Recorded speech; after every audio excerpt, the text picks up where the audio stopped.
Nesta aula, nós vamos explorar os diferentes gêneros textuais e as suas principais características. Vamos ao primeiro? O que é o texto instrucional ou expositivo? É o texto que vai depender apenas da tua capacidade de leitura. Aqui, tanto a compreensão quanto a interpretação não vão ser tão solicitadas assim. O objetivo de um texto instrucional é orientar o leitor sobre como realizar uma determinada tarefa. Mas ele deve ser claro, deve ter uma ordem sequencial e, principalmente, usar os verbos no modo imperativo. Modo imperativo, aquele no qual você indica, dá uma ordem, faz uma orientação, faz um pedido.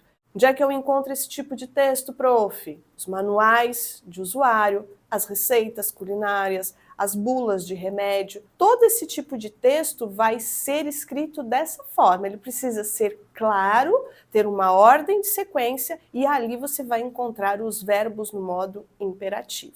Próximo texto é o expositivo. Aqui também a compreensão e a interpretação ainda não estão sendo solicitadas. O que acontece aqui é que o foco está na transmissão do conhecimento. Então, o texto ele deve ser escrito objetividade, deve apresentar uma estrutura sequencial lógica e aqui nós vamos encontrar termos técnicos. Onde é que eu encontro isso, Cris? Lá nos textos didáticos, lá do teu livro de história, de geografia, de matemática, de física, de química, os artigos científicos, todo o material aí de divulgação científica que você encontra na internet, além dos resumos e para quem aí já está trabalhando, mais relacionada aí à produção de relatórios, os relatórios também vão ter esse caráter expositivo. A ideia aqui é apenas apresentar os dados. Por isso que eu falei para você que a interpretação, a compreensão ainda não serão tão solicitadas na leitura desse tipo de texto. Passamos para o narrativo e aqui, meu amigo, aí nós já começamos a trabalhar tanto com a compreensão quanto com a interpretação textual, certo? O que precisa ter um texto narrativo? Ele tem que ter introdução, tem que ter um desenvolvimento e uma conclusão. Em alguma medida, a gente pode falar de situação inicial, conflito, um clímax e um desfecho. Estes elementos podem aparecer fora de ordem? Pode. Eu posso começar na metade do evento, no clímax do evento? Posso. E aí eu vou então contar depois como é que chegamos àquele movimento, àquele momento do texto. Tudo bem?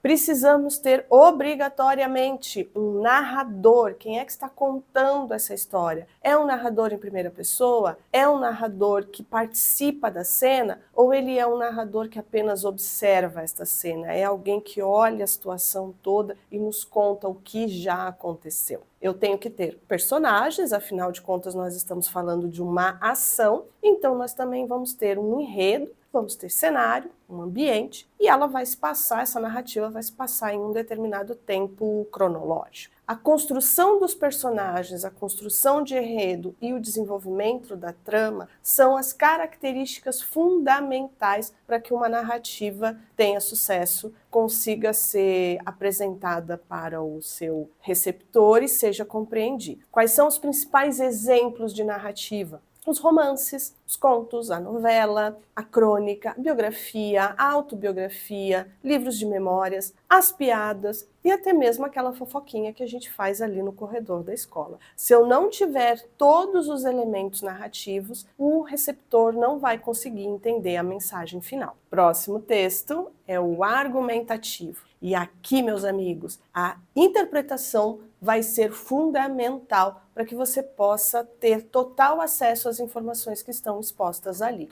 Você vai ter a introdução de uma tese, o desenvolvimento com argumentos e a conclusão. Esta é a estrutura básica de um texto argumentativo. Quais são as suas características? A principal, persuasão. A ideia aqui é convencer o outro de que o seu pensamento é o correto, é o adequado, é aquele que está certo. Só que isso só vai acontecer se eu utilizar evidências ou argumentos. Sem argumentos, não há como convencer o outro. Onde é que eu encontro esse tipo de texto? Em editoriais, artigos de opinião, resenha crítica, as redações dos exames vestibulares. O Enem é um exemplo muito forte aqui de texto argumentativo.